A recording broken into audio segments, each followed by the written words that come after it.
For those staying safer at home, now may be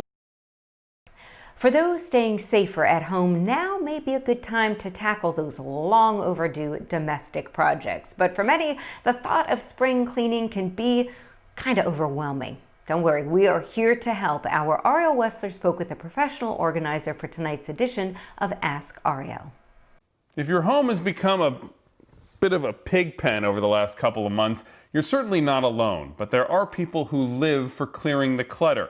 Andrea Crone is one of them, and she shared some advice on how to master your messes. If people are looking at what items to get rid of and what to keep as they're doing their spring cleaning now or trying to get rid of stuff, what's a good rule of thumb?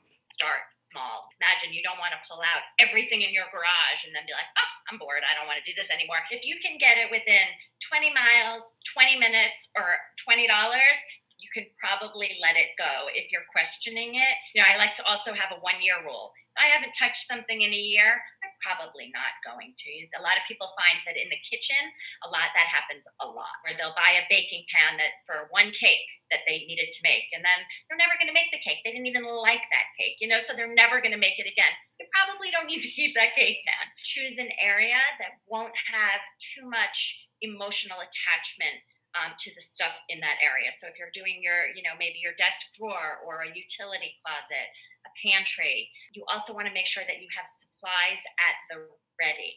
Garbage bags, recyclable, things for recycling, donation bag or box or both.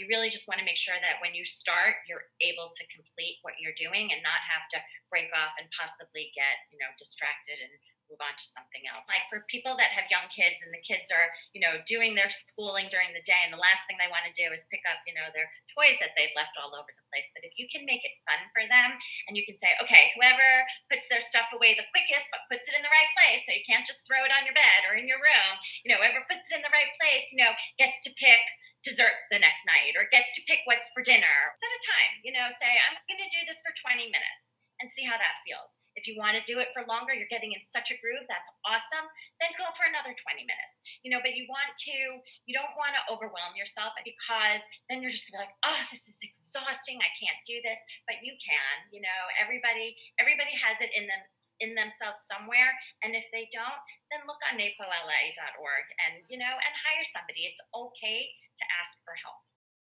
As always, if you have a question you'd like us to answer, call and leave us a message. The number is at the bottom of your screen. You can also find us on Twitter, via email, or on our website, spectrumnews1.com/InsideTheIssues. There you'll find the Ask Ariel page with previous answers to questions from our viewers. And Ariel Wessler joins us now from his home. Ariel, fascinating stuff. Your organizer there mentioned something, NAPO. Can you tell us what that is? Yeah, so NAPO stands for the National Association of Productivity and Organizing Professionals, and it is a trade group, much like you'd see in other areas, but a really good place to start to find a qualified organizer. You can find residential organizers, organizers that specialize in office spaces, and even these days, virtual organizers as well. Yeah, and I'm curious, are they seeing kind of any different trends in terms of what people are looking for, given this very unique situation we're in?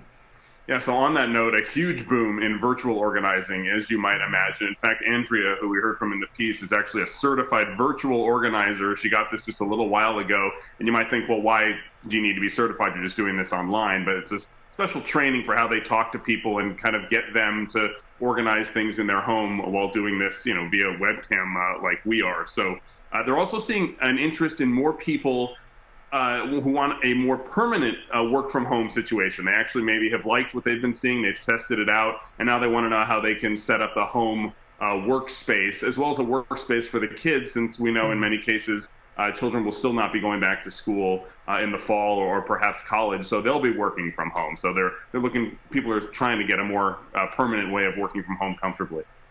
I gotta say, this one really struck with me. I tackled our attic this past weekend and organized 5 bins worth of hand-me-down clothes for our son. It was epic. It took forever. And of course, in the midst of doing all of this, there was stuff that I was like, oh my God, I'm ready to be done with this. But I know it's a little bit tricky in terms of places like Goodwill and thrift stores, some open, some not. What's the latest on that? Yeah, so in this case, I mean, as far as I know, none of them are really open to come to your house and pick things up. In some cases, their hours are reduced. You can drop them off there. But best thing, keep it out of the way, make a little pile, but don't get it too far out of the way because you want to remind yourself when this is all over, oh yeah, I got to get rid of that stuff. Yeah. Ariel Wessler, your home is looking very tidy. Thank you so much for joining us. Thanks, Alex.